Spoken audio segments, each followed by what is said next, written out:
Voilà, Maliens, an bi foli di aw ma tuguni ka aw bɛɛ fo ka wale ɲuman dɔn. Anw bi émission muna ni o ye sanugulakaw ka problème mun kɛra Bozola. Ni ya deuxième partie. Première partie o tɛmɛna a bɔra ka ye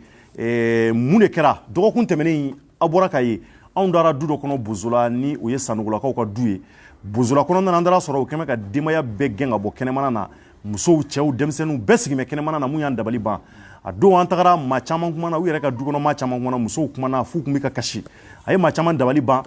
kuma minnu fɔra kɛnɛw kɔnɔ a yira k'a fɔ ko y a un certain Mohamed Sise u y'o tɔgɔ fɔ kɔrɔfɔla ko de ye Dusan donc ko in kɛra cogo min na u donna caman na k'a fɔ dɔgɔkun tɛmɛnen Bozola sanugulakaw ka du kɔnɔ mairie kɛrɛfɛ donc an ye kuma caman sɔrɔ weleli caman kɛra bɛɛ y'i ta fɔ o hukumu kɔnɔ weekend tɛmɛnen an y'a ye k'a fɔ Mohamed Sise ale ni ka fara u yɛrɛ balima mun ye so in feere ni u ye wulikajɔ sabati donc olu ye weleli bila ma k'a fɔ k'u fana mago bɛ droit de réponse la an ko anw ye kunnafonidila ye an ka baara de ye o ye n'an dara yɔrɔ o yɔrɔ anw bɛ jamanadenw bɛɛ de kama ko n'a kɛra Mali kɔnɔ n'anw welela ka taa kɛnɛ ka jamanadenw an bɛ taa u ka kunnafoniw cari bɔlɔlɔw sanfɛ walasa faamuyaliw ka sɔrɔ a la an nana o droit de réponse la première partie tɛmɛna u da sera fɛn caman ma kuma nafamaw ma aw ka t'o lajɛ première partie la u y'o fɔ an bɛna deuxième partie attaquer sisan pour que a ka se ka faamuyali sɔrɔ sanugukaw ka problème ni a wulilen don Bozola a ka ca ni san caman ye ani Sise de tun bɛ kɔrɔfɔ la Sise an da sera mun ma e de ye Dusan e sera i da sera k'a fɔ ko du in sanni i y'a f'i ka kɔrɔfɔ kɔnɔ ko o y'a sɔrɔla ko caman tɛmɛna voilà ko caman mun tɛmɛna e kun t'i fɛ a ka se ICO papier ka di ICO ma ka taa di polisiw ma polisiw ka t'u bɔ kɛnɛ ma a ka kɛ maloya nasugu dɔ ye k'o kun t'i ka laɲini i y'o fɔ kɔrɔfɔ la i ko ko o kɔfɛ mun sigilen filɛ n'o ye Michel Kulibali ye u y'a yamaruya k'a fɔ yanni i k'o kɛ a ka d'ale ye i ka u wele aw ka sigi ka fɔ kɛ ka kuma k'o de cɛ ka ɲi i fana ko sisan i ye u sɔnna o ma i ye weleli bila mun b'a to aw ka ɲɔgɔn sɔrɔ misiri kɔnɔ a ɲɛ weleli bila o fɔlɔ kan o ko ma sigikafo in kɔnɔna u tɛ taa an ka bureau kɔnɔ u tɛ taa an ka so an ka taa yɔrɔ la min ye jamama yɔrɔ ye quoi an ko ma sisan n b'u wele misiriba kɔnɔna na quoi n ko o ye foroba yɔrɔ ye ala yɔrɔ ye quoi n'u donna misiri kɔnɔ sisan an bɛ arakan fila fila sali quoi n ye n bolo kɔrɔta taa n'o quoi n ko an bɛ ala ka so de kɔnɔ quoi walahi n bɛ tiɲɛ de fɔ aw ye quoi aw ka yɔrɔ n y'a san ni condition min ye quoi n donn'o détail bɛɛ la k'a dɔn k'aw ka yɔrɔ diya ɲɛ tɛ ni y'a san quoi n donn'o détail bɛɛ la k'aw f'u ye quoi sisan ne b'a fɛ an ka ko nin ban quoi k'a sɔrɔ a ma kɛ ni mankan ye quoi u ko an ka semaine kelen d'u ma quoi semaine kelen kɔfɛ n ye nin bila ka t'u n ko sisan u ye jaabi jumɛn sɔrɔ quoi o y'a sɔrɔ n y'a fɔ nin ye quoi u n'u badenw ye u ka tiɲɛtadenw ye mankan kɛ min nɔfɛ n'olu ko u ka fɛn bâtiment valeur ye 21 millions ye quoi n'o ninnu ko 6 millions don quoi bon ko n'o don sisan ni tribunal y'a confirmé k'a fɔ 6 millions don quoi donc ne bɛ 10 millions ta k'a d'u ma quoi o bɛ fara 6 millions min bɛ fɛn na quoi maître Alassane Beye ka yɔrɔ la quoi pour an ka yɔrɔ u ka yɔrɔ libérer k'a sɔrɔ a ma kɛ ni mankan ye quoi u ye jaabi jumɛn sɔrɔ o la quoi u ko non olu b'a fɛ sisan de quoi ne ka wari k'a segin ma ne ko yala u bɛ ka se ka ne ka wari segin ma cogo di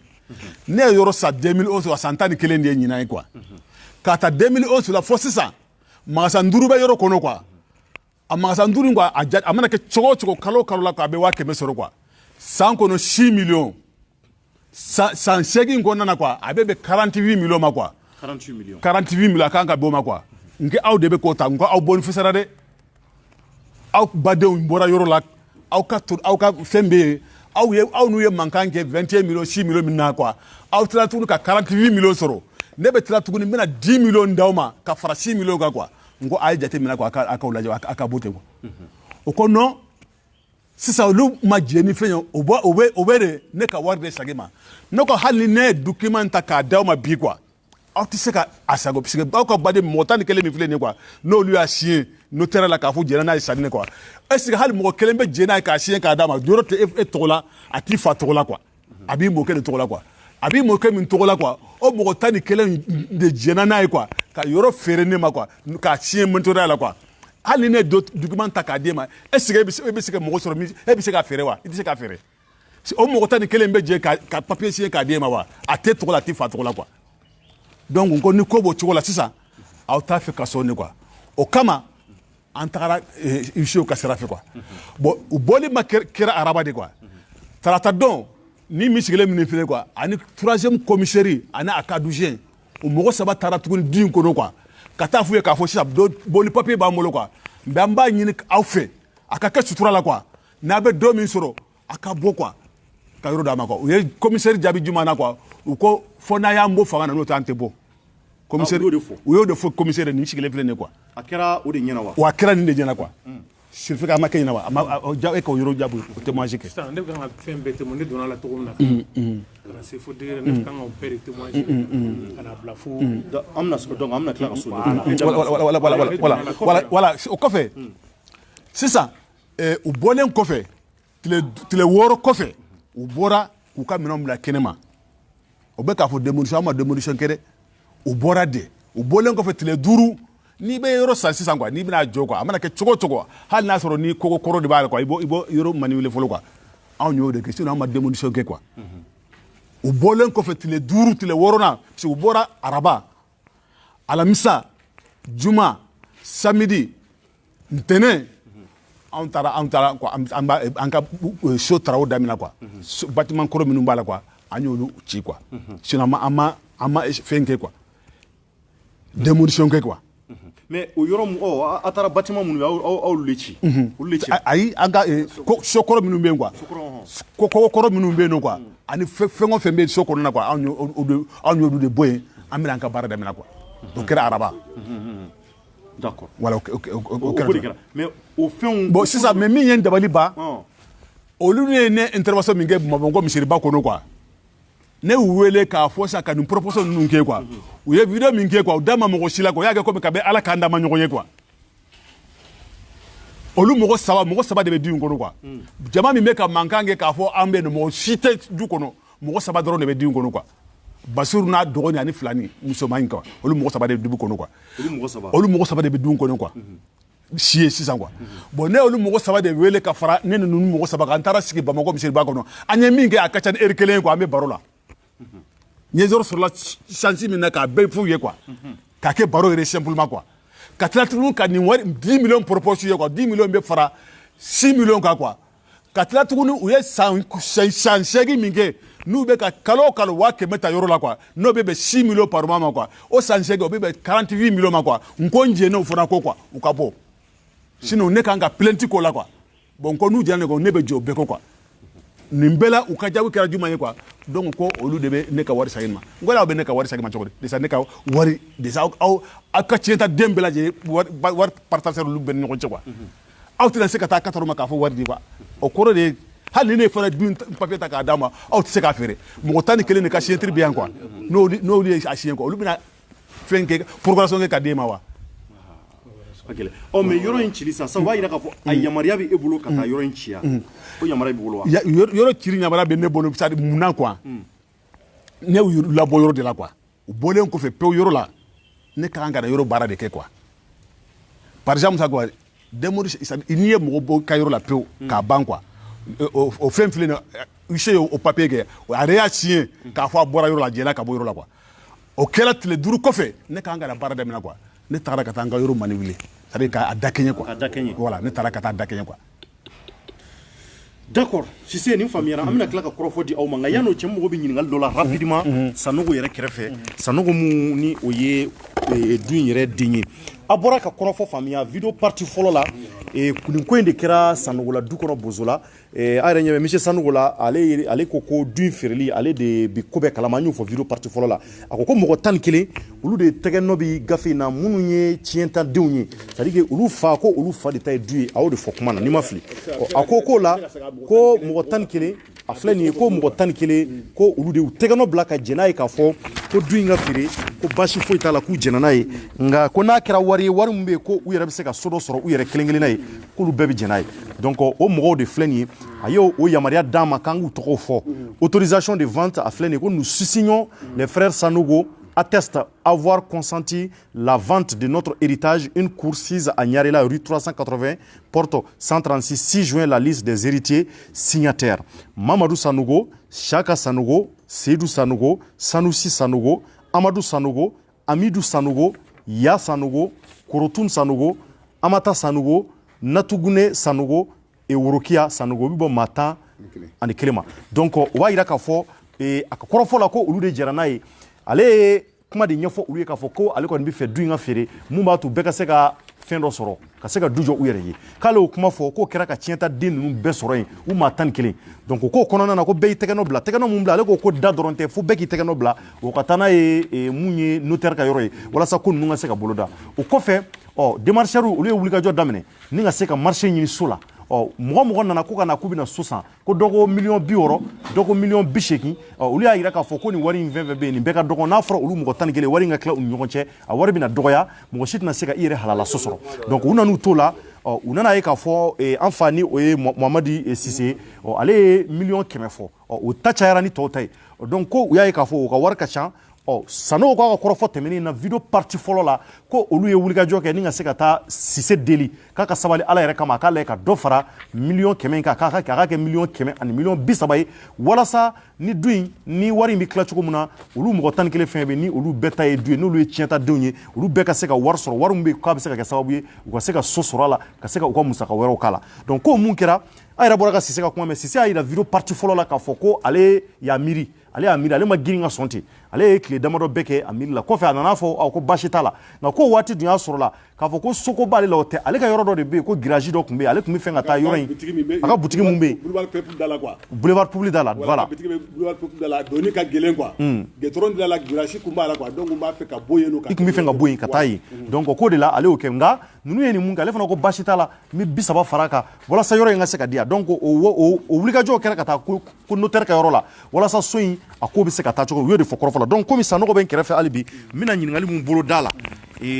an bɛ jɛ ka o lamɛn monsieur Sanogo i yɛrɛ bɔra ka Sise ka kɔrɔfɔ lamɛn ale ka kuma b'a yira k'a fɔ ale ma bin mɔgɔ si kan a ka du kɔnɔna na an bɛ ka Basiru mun fɔ ni o bɛ du kɔnɔ ani ka fara maa 3 minnu kan olu ka kɔrɔfɔ la olu y'a yira k'a fɔ ko olu kuma jɛn'a ye olu ka bɔ du kɔnɔ sabula olu fana bɛ du in kɔnɔna na ne ye ɲininka k'a fɔ n ko olu fana tɛ tiɲɛta don i ko non ko mɔdenw don i m'o de fɔ wa mɔdenw ou bien donc maintenant ne bɛ fɛ ka mun dɔn donc o b'a yira k'a fɔ olu ka nin ko mun bɛ yan nɔ sa a bɛna mun de kɛ c'est à dire mun bɛna kɛ nin ko la sa parce que n'olu ko k'u tɛ bɔ bon ni hali ni mɔdenw don n'a sɔrɔ u wolola ne bolo n'u wolola u yɛrɛ fa ka du kɔnɔ hali n'a sɔrɔ olu fa ye aw ye aw mɔkɛ o de ta ye du ye n'olu minnu fana bɛ dugumada la olu ye mɔdenw ni tulomasamaw tari olu fana ta tɛ du ye wa voilà sisan kuma in e m'a faamu peut-être ne ko e ma den o den ka kan n'o ye cɛkɔrɔba denw ye a muso mana cɛman a bɛɛ lajɛlen de ka bɛnkan sɔrɔla papier kɔnɔ k'a signé k'a fɔ u jɛra ka da mun kan bɛɛ kan ka du kelen kelen sɔrɔ n'o kun tɛ a tɛ kɛ yɛrɛ o sabatilen kɔfɛ bɔn tuma na minnu ye kɔrɔ ye olu ka ɲɛmɔgɔ b'u kɔrɔ de bolo i y'a faamu olu ye mɔdenw ye tiɲɛ don mais u kɔrɔ minnu bɛ yen olu minnu n'u taara ka taa wari wala n'olu tɛgɛnɔ bila la a jatilen don mɔgɔ kelen den de tɔgɔ bɛ fɔ cɛkɔrɔba den de tɔgɔ bɛ fɔ karisa masina den kari masina bon o nin yɔrɔ tiɲɛ de ye nin ye hali ni den tan b'o bolo o den tan de bɛ jɛ o tiɲɛ la o tiɲɛ la o ye tiɲɛ mais olu minnu ye tiɲɛ ta minnu bɛ so kɔnɔ n'olu ko k'u t'u bɔ olu tɛ du ye olu ye mun fɔ olu ye u ye mun f'u ye est-ce que u y'u ka hakɛ d'u ma olu ka hakɛ di u ka hakɛ dira u ka hakɛ siɲɛnen don k'a bila u ka wari dilen don u ka b'a dɔn u ka wari bɛ yen cɔ musomanin ninnu ka wari yɛrɛ dira musomanin ninnu kɔrɔkɛ tɔgɔ ye ko vie u fa tɔgɔ ye Sanosi Sanogo o ye ne kɔrɔkɛ de ye i y'a mɛn a tɔgɔ bɛ yen a ka wari bɛ yen u ye wari ta fo ka taa du yɛrɛ san la u ma ɲɛ a la u tilala ka du in feere u ma ɲɛ a la min kɛ u ye du in feere parce que k'u tɛ fara kɔrɔkɛ man kan o ye histoire ye famille wɛrɛ o ye histoire en famille de ye o tɛ o ni Keyita ka ko in tɛ fankelen fɛ Sise ka fankelen fɛ amina mais yanni n ka kuma tigɛ hali bi Sanogo la k'an to interview la dɔgɔkun tɛmɛnen muso dɔ tun bɛ kuma la a kasira a ko aw kɔrɔkɛ dɔ fana bɛ yen ko ale kasira ka taa f'o ye ko ka n'u ka du feere u ka sabali u ka n'u ka du feere du mun bɛ yen ni o ye olu bɛɛ tiɲɛ ye ni fatuli kɛra walima ni kɔɲɔ bɛ kɛ o du in de a bɛ fɔ ko yan de ye Sanogo la du ye k'a ka sabali a kana du feere ko k'a ka wuli ka bɔ yen ko mais ko cɛ in k'a bɛ tiɲɛ so bi Ala ka hinɛ a la e b'o ko kalama wa o min filɛ nin ye o y'a sɔrɔ ko bɛɛ kɛra ka ban a fɔr'u ɲɛna o y'a sɔrɔ ko kɛra o kɛra ko bɛ bɛn kɛra ko bɛ kan parce que Sanogola kelen de ye Sanogola kelen de ye kelen tɛ wɛrɛ dɔwɛrɛ la kelen kɔ mais an k'u ma degun min b'an kan bɛɛ b'a dɔn sigida la an bɛ degun min na donc a ka kɛ Sanogola 11 du 11 o Sanogola 11 famille 11 bɛɛ n'i ka du bɛɛ y'a da i ɲɛ kɔrɔ nin ye tiɲɛ de ye sigiyɔrɔ tɛ dɔw yɛrɛ bolo du kɔnɔ mɔden yɛrɛ minnu b'a kuma na caman bɛ si kɛnɛ ma mais i ye miliyɔn 10 ni kɔ sɔrɔ i fa tiɲɛ na i fa tiɲɛ na taa du a ka du sa a ka yɛlɛma kɔnɔ o tɛ sutura dɔ ye wa o 10 ni kelen n'a bɛ taa fara ɲɔgɔn kan ko ka du feere dabila o bɛ se ka dabila cogo di a dun fɔra ka ban a kɛra k'a ti wuli tugun mɔgɔ 10 ni kelen a bɛɛ de jɛnna k'a fɔ ko mɔgɔ kelen bɛ o ma jɛnna hali min filɛ kuma na nin ye ko n ka yɔrɔ miliyɔn 25 ka di yan miliyɔn 1 ka di yan miliyɔn 2 ka di yan n'o ye Basiru ye n t'a fɔ o ta ni min ani min bɛ kuma na o ta n'o cɛ parce que o hinɛ de n'a sera ka hinɛ na ka min d'a ma o y'o ye n'o tɛ a fa nin yɔrɔ o bɛ yen ale yɛrɛ min ye du dencɛ filanan ye o côté de fɔlɔ ye Musa de ye Musa Sanogo o ye polisi de ye a tun bɛ Faransi o de nalen y'a reconnaître k'a signé janfan tɛ ko in na koyi anw ma janfan kɛ mɔgɔ si la an bɛɛ bɛ se ka taa an da de i y'a mɛn wa an bɛɛ bɛ se ka taa an da kaburu kɔnɔ minnu filɛ nin ye ka kuma nin ye an yɛrɛ denw de don n tɛ faw an ka fa dutigi yɛrɛ wolodenw tɛ a mɔdenw de don o ka kan ni tiɲɛ ye mais o ni min ka kan o dir'u ma ka ban n'aw k'a to minɛ dun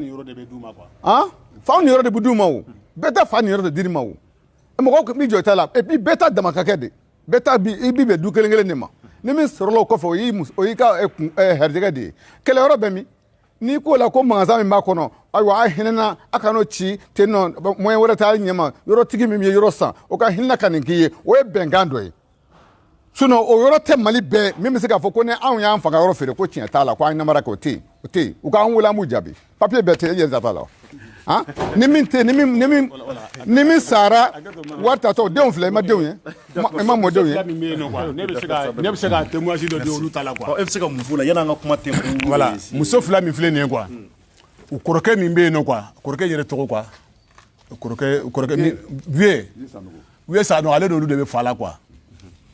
u y'a fɔ notaire la k'a fɔ sisan ka bɔ o kɔrɔkɛ de taara signé k'a fɔ sisan ka bɔ k'a nin yɔrɔ ka di o ma quoi u taara ka taa du kelen san Maribabugu quoi olu y'a yira k'a fɔ n'o muso ma bɛn quoi donc u tɛ taa fara o kan quoi o notaire kelen ninnu Binaba Sanogo ka mɔgɔw Binaba Sogoba fana mɔgɔw tilala tuguni k'a ɲini donc ko nin an ye ninnu minnu kun ko u ka yɔrɔ ka don du kelen na quoi musomanin fila min b'a la quoi n'o ye filanin ye quoi olu y'a yira k'a fɔ u tɛ taa fara o kan donc an bɛ tila ka yɔrɔ in feere tuguni k'olu ta nin yɔrɔ d'a ma quoi u ye yɔrɔ bila feere bolo kan san kelen ɲɔgɔn ma client sɔrɔ notaire ninnu nana ka taa ne ma tuguni quoi ko ne y'a fɛ ka baara ka teliya n ka o yɔrɔ in san tuguni quoi k'u ka wari d'u ma quoi ne y'o yɔrɔ in san tuguni o yɔrɔ in sannen u bolo tuguni quoi u kɔrɔkɛ min bɛ yen nɔ quoi o ta dira a ma quoi olu muso fila in o ni yɔrɔ bɛ notaire la quoi Basiru o y'a sɔrɔ Basiru fana olu tɔrɔ k'u fara kan mais a y'a sɔrɔ siyɛntiri kɛra ka ban notaire la quoi olu jɛra n'a ye fana u ka nin yɔrɔ a ka faru kɔrɔkɛ kan a ka taa du kelen san u bɛ du sannen kɔfɛ u y'a yira k'a fɔ k'olu ni kɔrɔkɛ muso ma bɛn donc u tɛ taa fara kɔrɔkɛ kan quoi mais o y'a sɔrɔ vandi kɛra Cour suprême ka fɛn ninnu bɛɛ jago ninnu bɛɛ bɔra quoi ne bɛ se ka min fɔ o yɔrɔ kan ne yɛrɛ don o du in san tuguni quoi ka wari bila notaire la quoi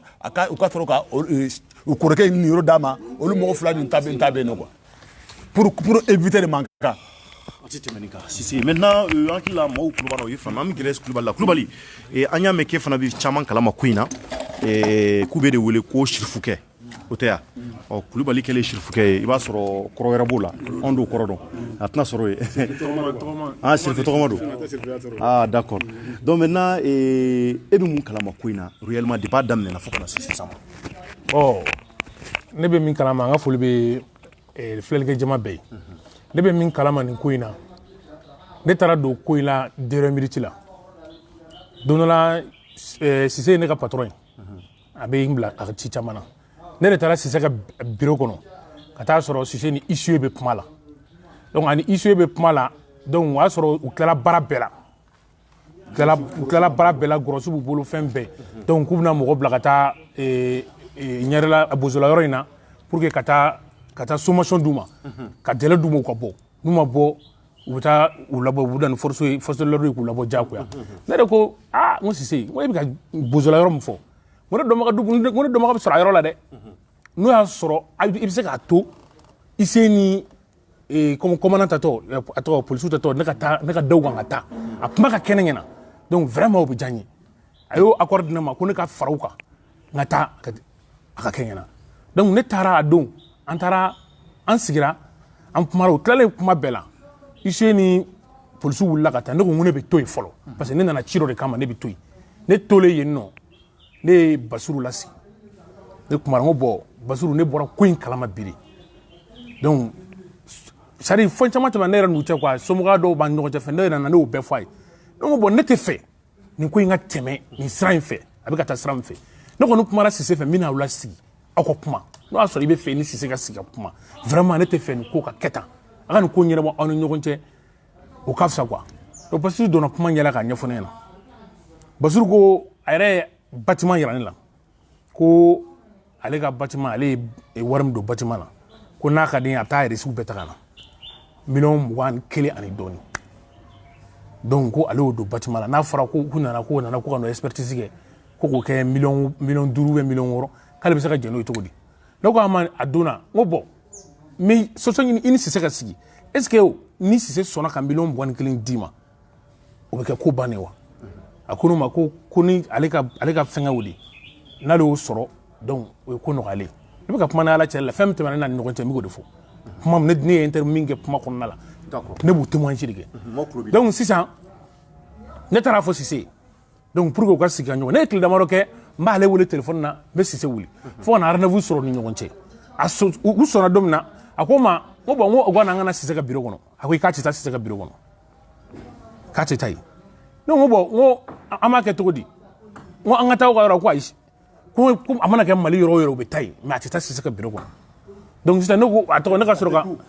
a tɛ k'u fana ka so ne ko a ma n ko bɔn sisan ne bɛ misiriba proposer aw ye ne y'o fɔ Sise ko k'a diyara n'o ye donc ne ye ale wele ka misiriba proposer a ye an bɛ na misiriba kɔnɔ ne ye misiriba ɲɛmɔgɔ yɛrɛ wele min bɛ misiriba de sira la bi n y'a ɲini a fɛ a ko problème t'a la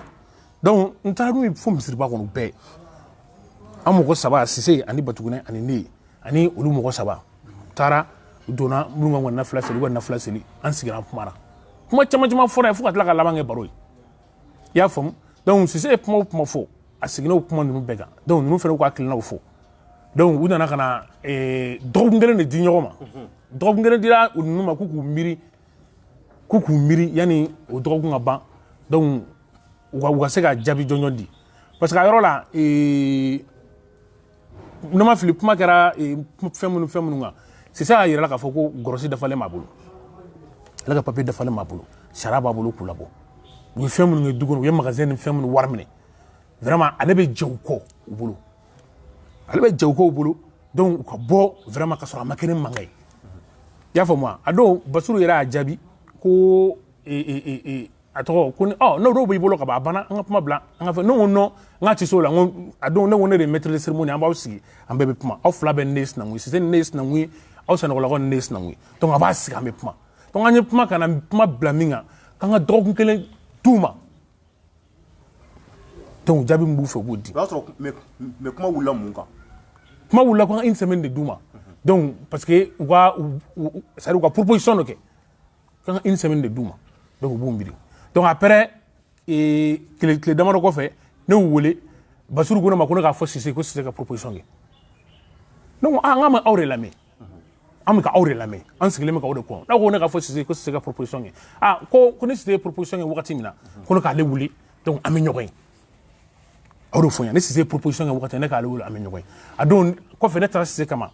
bureau kɔnɔ ne taara Sise ne ko Sise n ko sisan n ko ninnu ko k'i ka proposition kɛ la proposition tɛ fosi ye wariko in kɔ donc 21 millions in donc n'i bɛ se ka min di i k'o di a don a kuma gɛlɛyara dɔɔni yɛrɛ yanni Sise ka sɔn après Sise tilala ka sɔn a b'o kɛ mun kama pour que mankan kana bɔ ko la vraiment Bozola ni Bagaraji Ɲarela quartier kɔrɔ don mankan kana bɔ a la vraiment ko ka tɛmɛ à l'amiable ale ka taa ka yɔrɔ jɔ lafiya la mankan kana bɔ a la o kama ale bɛ wari di a ko n ka taa f'u ɲɛna donc u ka ale bɛ $10,000 a b'o fara $6,000 min bɛ yen a b'o fara o kan ka kɛ $16,000 o d'u ma a n'a ka wari min bɛ yen u ye san 8 min magasin wari minɛ a jɛr'o bɛɛ kɔ donc ne taara a don ne taara ka t'u lasigi a y'a sɔrɔ ne bɛ taa kuma la kuma o kuma ne ni Basiru n'a dɔgɔkɛ de bɛ kuma ne ni Basiru n'a dɔgɔkɛ fila de bɛ kuma a don n taara n y'a wele ɲɛsani a ka jour jan fɔlɔ a ko n ma o don na ko non ko n ka to sini na donc o sini n y'a wele a ko sufɛ ko n ka na bon n taara ka taa sɔrɔ Bɛnkɛ bɛ yen journaliste in a tɔgɔ Amadu nana donc an mɔgɔ saba nana sigi ne yɛrɛ ni n terikɛ taara pour que o ka kɛ seere ye an taara an sigi donc an ye kuma da yira ɲɔgɔn na donc sisan kɔni Basiru n ko Sise ye proposition kɛ i ko n k'a fɔ ka e de ko n k'a fɔ ka proposition kɛ a ye proposition kɛ donc a y'a yira k'a fɔ ko sisan a bɛ se ka 10 millions fara 6 millions min bɛ yen a bɛ se k'o fara kan pour que mankan bɛ se ka ban cogo min na yanni ale ka kuma yanni Sanogo fɛnkɛ yɛrɛ kuma Basiru ka kuma dɔ in de kumara a tɔgɔ ayi bɛnkɛ tɔgɔ journaliste Amadou de kuma Amadou de ko Sidibé il me semble que e tɛ fɛ ka kuma in faamu n ko cogo di tan a bɛna fɔ e tɛ fɛ ka faamu ne ko ne tɛ fɛ ka faamu n ko mun kuma mɔ de n ko siɲɛ joli ne bɛ kuma la an bɛ ka kuma n ko n tɛ fɛ ka faamu e yɛrɛ nana don kuma la sisan an bɛ kuma e ta ne tɛ fɛ ka faamu n ko mun kuma mɔ de e dun nana bi de e dun nana bi e donna kuma la e ko ne tɛ fɛ ka faamu ko bon sisan ne tɛ fɛ ka min faamu e k'o fɔ ne ɲɛna ko bon min bɛ i b'a dɔn wa ne ko n ko ayi an hakili la de Sise bɛ na de ko a ka wari bɛ sɔrɔ cogo min na ne Sise tɛna a ka wari tɛ sɔrɔ cogo min na vraiment ko min ye wariko kuma ye anw ye anw da t'a la ne ko n ko ne ye démarche joli kɛ yan ne ye taa ni ka segin joli kɛ yan ne ma nin kuma mɛnɛ n ko Basiru sigilen filɛ a ma nin fɔ ne ye tan dɛ n sigilen bɛ tan Basiru bɛ droite fɛ n ko Basiru sigilen filɛ a ma nin fɔ ne ye dɛ n ko Basiru ma nin fɔ ne ye dɛ n ko bon n'o de don n ko ne dɛsɛra négociation na ne ta banna bi parce que ne tɛ se k'an da don o kuma la bilen wa Basiru ye ne bila baara min na ne y'o de kɛ i y'a faamu ne ka taa Sise ka proposition kɛ ne Sise ye proposition kɛ ne nana bi ne e ye kuma ta e ko aw bɛ fɛ Sise ka wari bɛ sɔrɔ cogo min na o de ka fɔ ko an hakili la Sise bɛ na o kuma de fɔ vraiment ne feere dun bannen n y'a dɔn a fɔ n ko feere dun bannen don ka ban donc vraiment ne da tɛ se ka don kuma la bilen n ko ne ka négociation vraiment ne ka négociation banna yan fɛn ye mun fɔ la Basiru ma kuma Basiru ma foyi fɔ Basiru ma foyi fɔ i y'a faamu wa ne ye nin fɔ n ko Basiru an ma nin fɔ n ye dɛ n y'a fɔ a ye tan n ko e ye nin fɔ ne ye bi mais ne ni Basiru kuma o kuma kan n bɛ ɲɛ n tɛgɛ sa sigilen bɛ tan an ma nin fɔ n ye dɛ n ye voix fɛn fɛn bɛ ka na Basiru ma nin kelen fɔ n ɲɛna donc ne ye kuma bolo kan ne ko n ko bon n ko ne bɛ siran ɲini donc ne bɔra o cogo la tan. fɔ i ka kɔrɔfɔ labanna jateminɛ la i ka jateminɛ la e yɛrɛ bolo sisan ko in a ka ɲi cogo jumɛn. bon ne ka jateminɛ la ko in ka ɲi cogo min na vraiment ni sariya ye kiiri tigɛ ka ban cour suprême ka fɛngɛ bɛ yan cour d'appel ka fɛngɛ jaabi bɛ yan donc o kɔni o ye kiiri bannen de vraiment ne bɛ min f'u ɲɛna u ka sabali halisa mankan ma ɲi bɛɛ ka sariya bato bɛɛ ka to sariya kɔfɛ d'accord o de ka fisa. ok merci Kulibali n b'i fɔ k'i waleɲuman dɔn Sufukɛ donc kɔrɔfɔ ɲɛna i bɛ mun kalama i y'o de fɔ an bɛ gɛrɛ ne fa la e tɔgɔ ni jamu. ne tɔgɔ Batukunɛ Sise. Batukunɛ Sise an y'a ye k'e fana bɛ dɔ kalama ko in na Sise y'o fɔ o ye mun ye. bon alhamdulilayi rabil alamin an bɛ foli kɛ bɛɛ ye mɔgɔ bɛɛ bɛ k'a lamɛn an bɛ foli kɛ a bɛɛ an bɛ dugawu kɛ a bɛɛ ye parce que hadamaden ni ko o ko n'ale y'a latigɛ cogo min diyagoya a bɛ kɛ ten sinon an ma min kanu bi yɔrɔ in ne bɛnkɛ den de ye nin est ce que y'a faamu la ne sigilen b'a fɛ yen kokisɛri maa 2 u nana ne sɔrɔ a bɔra n kun n ko Dirisa kokisɛri tɔgɔ dɔ Dirisa n y'u tɔgɔ fɔ n ko mun don ko yɔrɔ dɔ b'a ka yɔrɔ la ko a b'a fɛ ko jɔ ko Sanogo la n da fɔlɔ donc ko misiri yɛrɛ kɔnɔ n ko wa ne bɔra a kalama wa n y'a témoin ye mun na n ko n ma deli ka mankan mɛn Sanogo la kuma caman mɛn parce que n'i bɛ si k'i kɔnɔ ne ye san 10 ni kɔ kɛ Surakakotigi ka du kɔnɔ Abdul Kafari ka yɔrɔ la ciment vert la i y'a dɔn ne bɛ yen don n ko ne kɔni ma deli ka mankan mɛn mɛ a dɔn ni ne kun ko ka di ka dɔrɔmɛ don a la a t'a don a la o ne ko a ma wa seere b'a la mankan tɛ ninnu ka du kɔnɔ ba a y'a fɔ cogo kuma kelen a ka segin a ka si ta a ka kusa kuma qualité ba kɛmɛ nin yɔrɔ in bɛ sa dɔn min ala mana fɛn min latigɛ a bɛ kɛ a kirisi tɛ nin na ne a n'a dɔgɔkɛ an de y'a don a la a don yɔrɔ sugu bɛ cogo min a bɛ komi u ka sigiyɔrɔ ye tiɲɛna pewu kiliyanw bɛ na u bɛ da kɛnɛmana la an n'a don a kun na ale de ye ɲɛmaa ye n'ale kun ma sɔn a tɛ se ka fana kɛ o ne yɛrɛ ni nin wulila ka taa don du kɔnɔ a bɛ tɛmɛ k'a sɔrɔ fɛɛrɛ ma kɛ dɛ i y'a dɔn fatɔ tɛ ye lagalagatɔ tɛ ye i bɛ yɔrɔ sa k'a sɔrɔ i ma don a kɔnɔ wa ne ni nin wulila lagasara salila fɛ an taara don fo du kɔnɔ ka taa don fo a ɲɛfɛla la ka segin ni mankan bɛ an bɛ don n'i donna hali n'i k'u jigi i jo tɛ a la ne ni nin mɔgɔ 2 an wulila ka taa don du kɔnɔ ka taa kun na ka segin kun na k'olu sigilen to a filɛ minnu filɛ mankan k'u sigilen to ka bolo bɔ mun na ni mankan ye komi e ko i bɛ yɔrɔ dɔn voilà min nana n'a ye kuma kelen don koyi ale ye baara min kɛ so kɔnɔ est ce que voilà o baara wari ka sagale ma ani famille cɛ est ce que voilà ni u ye kiiri k'o la bon ni ne ka wari bɛ fɛn kɔnɔ o yɛrɛ o kiiri kɛli o y'a sɔrɔ famille ni fɛn bɛɛ kɛra ka ban sinon papier dɔw siɲɛnɛ bɛ u taara musokɔrɔba dɔw sɔrɔ f'u ka du kɔnɔ notɛri parce que musokɔrɔba si bɛ se yɔrɔ dɔ la a tɛ se ka na ka t'u sɔrɔ f'u ka du kɔnɔ u y'a si a ma kɛ dɛ sinon n'a ani sisan cɛ musokɔrɔba damadɔ fatura n'o sɔrɔ olu bɛɛ balolen kun don kabini o don de mankan bɛ wuli o an fa ka du tɛ feere est-ce que fama est-ce que fama bon olu denw minɛ ye olu denw olu mɔdenw olu bɛ yen n'o bɛɛ wulila bi k'u t'a kalama o kɛlen ma wuli u tɛ wuli fana parce que hɔrɔnw don silamɛw don i y'a faamu a la bon ne ko Sise ma yɔrɔ in kɔni ne ma mankan bɛ a la o la bɛɛ lajɛlen a y'a fɔ cogo min a y'a négliger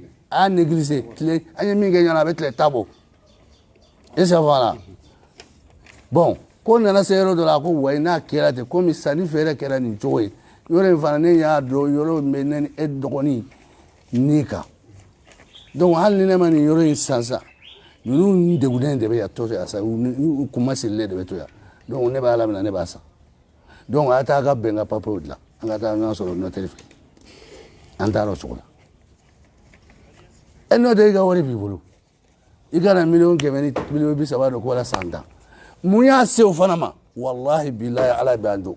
a bɛɛ kun ye mankan ko ye hadamaden pour que mankan éviter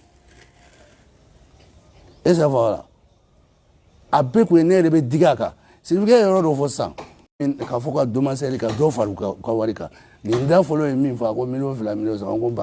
n ko wuli ka bɔ la ne bɛɛ kɛ dɔrɔn kalo fɛn tan ni nata tan ni ɲɔgɔn cɛ n tɛ se ka min cɛ quoi n ko non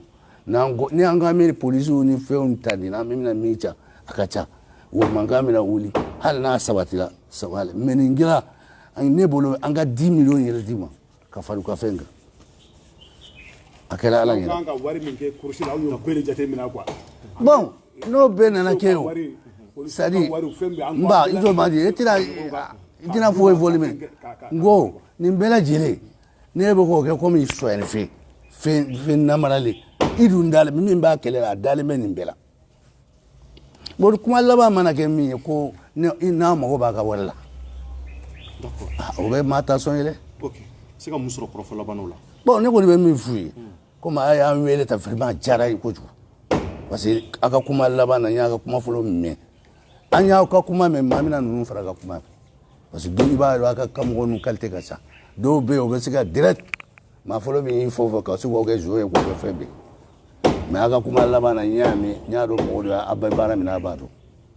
kuma min bɛ ne bolo salamu aleykum aleykum sa. Merci beaucoup Nefa Sise. Merci. Donc an bɛ gɛrɛ Sanogo la Sanogo an bɛna kuma fɔlɔ laban kuncɛ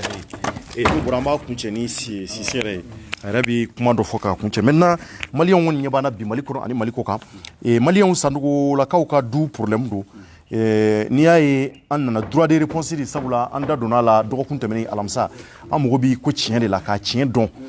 an kɔni taara Amadu Sanogo kun kɛnɛ kan ni ale fana ye kunnafonidila ye an ka foli bɛ s'a ma sabula kunnafonidila bɛɛ bɛ fala bɛɛ bɛ bala o kɔfɛ an dara mun b'a to ka se ka taa ko ɲɛɲini k'a tiɲɛ dɔn an ye kuma di dukɔnɔmaw ma u ye mun fɔ a don a y'a mɛn anw da kɛra question posée olu b'a jaabi kuma minnu bɛ ka b'u da kɔnɔ an y'a bɛɛ souligner k'a fɔ nin ko in kɔni an bɛ wulikajɔ kɛ fo ka s'a dan na a ko tiɲɛ mun ye ka se ka ɲɛɲini o sababu la Sise yɛrɛ ale mun tɔgɔ kun b'u da kɔnɔ ko ale de ye Dusan o fana ye an wele k'a mago bɛ droit de réponse la mun b'a to a ka se ka fɛn fɔ kuma mun bɛ k'a fɔra a ma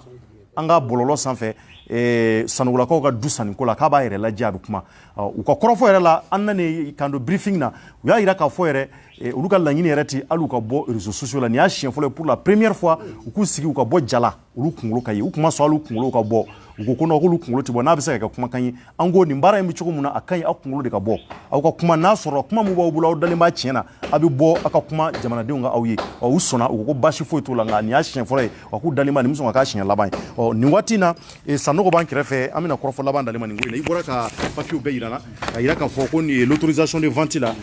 ko Rokia Sanogo ɲɛ b'ale tɔgɔ la ani Jɛnɛba Sanogo titulaire de la carte d'identité 007223 délivré le 7 10e mois 2011. Ani Orokia Sanogo, titulaire de la carte d'identité numéro 07588, délivré le 6 10e mois 2011. Anika Frakorotum Sanogo, titulaire de la carte d'identité numéro 07 779 1A, délivré le 10 10e mois 2011. Atteste avoir donné pouvoir à nos deux frères Amadou et Amidou Sanogo de faire la vente de notre héritage, une coursise à Nyarela rue 380 Porte 136 en notre lieu et place. 6 juin, les signatures Djeneba Sanogo, Rokia Sanogo, signature Bebala ou Tegeno de Blairote, Anika Frakorotum ça. Donc, ni papier ni mon papier. Il faut faire la 40 photos Fana. Oh, pendant des photos mon flâner, c'est ça. No, oye de on tade. Oye de on tade. Comme musorban nous voulons demander kata war no fait. Katuka warta parce que war nous comme bangla de.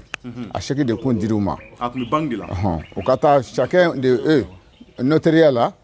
parce que war be notariat mo bolo mais au chaque de bitika warta bankila. Bon donc nimi adem la kata au ka kadande photocopie be ke kablaye. Aba signer fana. Au be de flibolo ta document de netanyo de yirla ka prévu dima ka fo ko no kse kele de ko ina. Ko in ko lo ka je asuna de be kele. Ya famu bon là ambe dugo min ke dron munu be manga chama nani comme diema ni mekaba ka fo ko nyagami de kumbala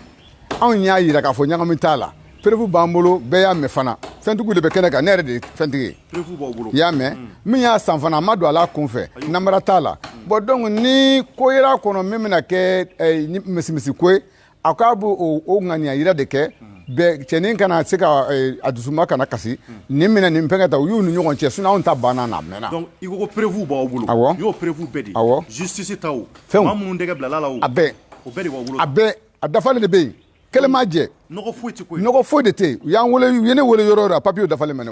o de si c'était afin ata je ata a foiti bi anaka de bi naka be ju akono bi abedu ka idakasi foiti u mangante o ne mangaya don dentani kele doye ka mangange wa dentani kele doye ka boka jon manganke wa ngo dugule munu kumana modondo uni tiami ga ka obedruma u fani ro duruma mateo ya minea kedi ka so afora be ka tita taw wa muso mani fly ta olu ta mina ku yi ka mina ko so nu ko ke de kunjera muso mani fly ko olu ko ke de kunjera du kele na kwa bon lui a yira k'a fɔ sanga o nu kɔrɔkɛ tɛ jɛ du la tuguni parce que nu kɔrɔkɛ muso ma bɛn donc u tilala tuguni k'o du in feere tuguni notaire tilala tuguni ka ne wele pour baara in ka teliya ne k'o du in san tuguni quoi donc ne y'o du in san u bolo tuguni u ye cɛmannin ka wari d'a ma ka musomannin fila nin o kɔnɔna na o y'a sɔrɔ Basiru y'o kɔnɔna su u ma sɔn ka t'u ka wari ta sinon u ka wari bɛ notaire la quoi olu mɔgɔ fila quoi olu mɔgɔ fila dɔrɔn sinon tɔ bɛɛ y'a ta sɔrɔ tɔ bɛɛ y'a ta quoi Basiru ani musomannin fila in fana o kunye k'u ka wari ta fɔlɔ u kɔrɔkɛ kunye k'u ka wari ta u tɔgɔ la ka taa du kelen sa mais u k'u n'u kɔrɔkɛ tɛ jɛ du la tuguni parce que u n'u kɔrɔkɛ muso ma bɛn quoi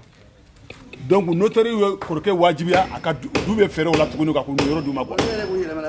donc kɔrɔkɛ yɛrɛ kun yɛlɛmana du kɔnɔ quoi bon notaire ko sisan baara ka teliya ne ka du in san tuguni ne y'o du in san kɔrɔkɛ fɛ tuguni quoi ka tila tuguni ka kɔrɔkɛ kelen ka wari d'a ma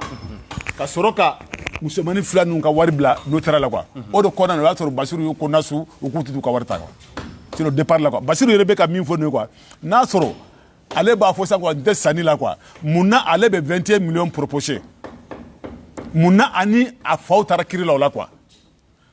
kiiri papier foyi tɛ yen nɔ quoi min b'a yira k'a fɔ n tɛ yɔrɔ feere la quoi a ma kiiri o kiiri papier tɛ yen kiiri papier min bɛ yen nka bâtiment min bɛ so kɔnɔ 21 millions superficie y'a jate k'a kɛ 6 millions quoi ani a faw cɛ quoi o de mankan bɛ yen quoi bon bi de a nana yɛlɛma k'a fɔ ko ale ko a ta la quoi sinon kuma tɛ yen quoi o papier o kiiri ninnu kɛra a premier instance kɛra commune den na quoi ka taa cour d'appel la quoi ka cour suprême olu bɛ y'a confirmer k'a fɔ a ka yɔrɔ valeur ye 6 millions de ye quoi mais n'ale nana bi k'a fɔ sisan ko ale ma jɛni ye quoi n'e ma jɛni mun na e bɛ 21 millions proposé k'e ka bâtiment y'o ye quoi n'e ma jɛni feere mun na e bɛ 21 millions proposé a ye 21 millions proposé ninnu na mun kama ale bolo sisan quoi bien vrai k'ale ye modèle ye quoi ale ka wari sɔrɔ yɔrɔ la quoi hali minnu fa ta don quoi n'u m'a sɔrɔ quoi olu fana y'o yɔrɔ de ye k'u tɛ jɛn n'o ye quoi bon u k'u tɛ jɛn n'o ye o ye superficie kɛ yɔrɔ la quoi notaire ye superficie kɛ yɔrɔ la quoi o valeur ye yɔrɔ yira 6 millions quoi donc ko ani 6 millions de kan ka d'a ma quoi anu y'o de kiiri kɛ quoi sinon k'a fɔ n tɛ yɔrɔ feereli la quoi ni mɔgɔ si m'o kiiri kɛ quoi ne kɔni m'o kiiri papier sɔrɔ kiiri papier minnu bɛ ne bolo o ye de ma jɛ ni 6 millions ye quoi 21 millions de ka bâtiment o de papier bɛ ne bolo quoi. D'accord. Sanogo kɔrɔfɔ laban maintenant a yamara bi Sise bolo ka taa yɔrɔ ci ya. Yamara bɛ Sise bolo ka taa yɔrɔ ci. A papier b'a bolo. A papier b'a bolo. Sariya ye jamana in ye sariya jamana de ye. Ayiwa an ye feereli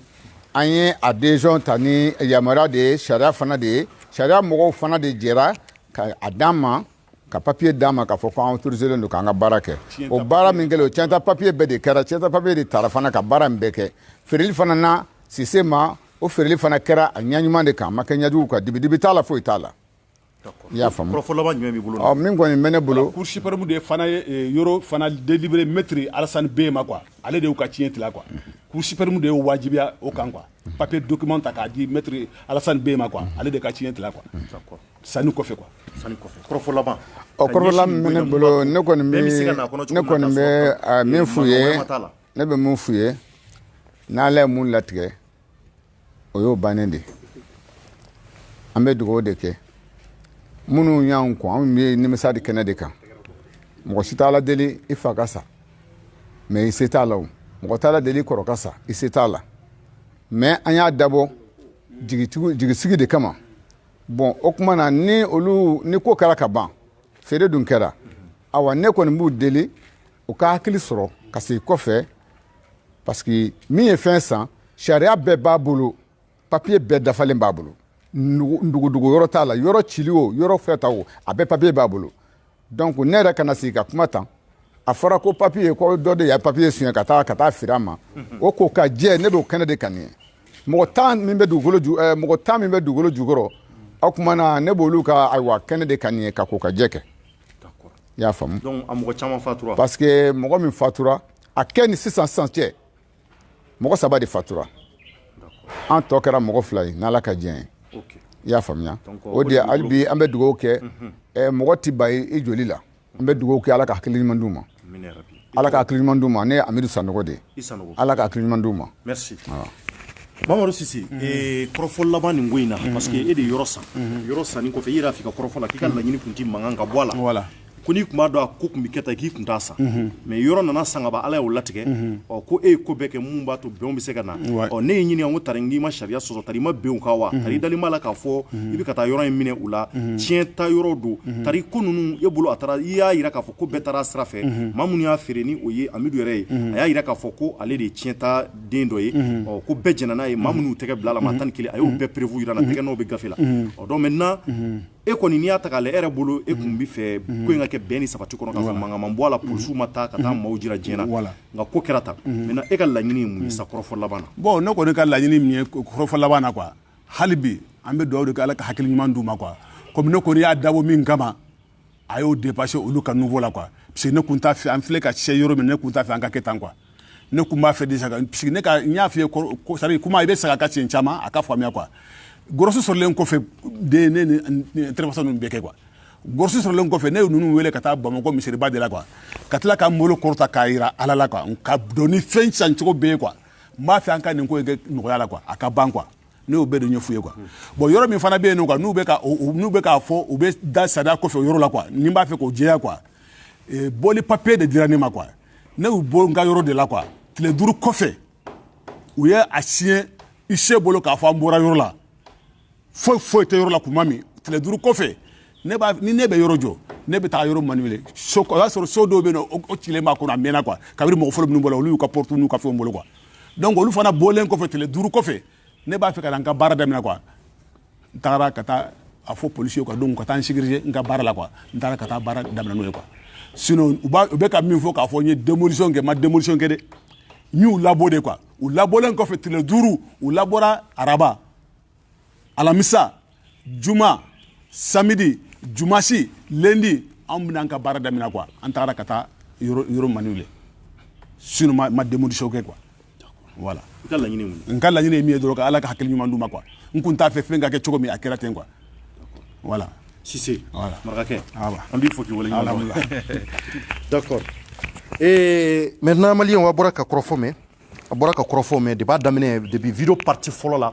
fo kana bila video parti filanan na a ye tila a ye faamuyali caman sɔrɔ la parti fɔlɔ maa minnu ma parti fɔlɔ lajɛ a ye taa a bi an ka page sanfɛla la n'aw yɛlɛ a b'a sɛbɛn ni première partie donc sanogolakaw ka dekun do problème do duko problème mun n'a kɛra sanogola dɔgɔkun tɛmɛnen u taara maaw labɔ sokɔnɔna na an y'a fɔ aw ye a kɛra alamisa tɛmɛnen novembre kalo tile 12 san 2020 an welela kɛnɛ kan Amadou Sanogo an bɛ foli bila ale fana ye kunnafonidila ye ale ka dudu u ye weleli bila ma an dara an y'an ka baara kɛ n'o ye kunnafonidi baara ye ka taa maaw ɲininka ko in kɛra cogo min na olu de da donna na k'a bɛɛ walawala a ye faamuyali sɔrɔ a la o kɔfɛ an nana ye k'a fɔ ko in kɔni kabako ko kun caman b'a kɔnɔ sabula u da magara fɛn caman na k'a yira k'a fɔ ko tiɲɛta dudu ko maa dɔw bɔra minnu ka wari d'u ma minnu sɔnna a ma k'a fɔ ko olu ye du feere olu taara ko minnu ma sɔn a ma k'olu bɛ yen o kɔfɛ an y'a ye k'a fɔ kuma caman fɔra k'a fɔ ko hali du in yɛrɛ ko du papier de taara wa cogo dɔ la ni ka se ka taa feere an ye kuma caman mɛn o kɔfɛ de Cissé mun n'ale tɔgɔ b'a la k'a fɔ ko ale de du in san a y'a yamaruya k'a fɔ n'an bɛ se ka droit de réponse ko sabula a ye kuma caman mɛn ko in kɔnɔ mun y'a dabali ban wa vraiment n'a ma kuma ko dusukasi b'a la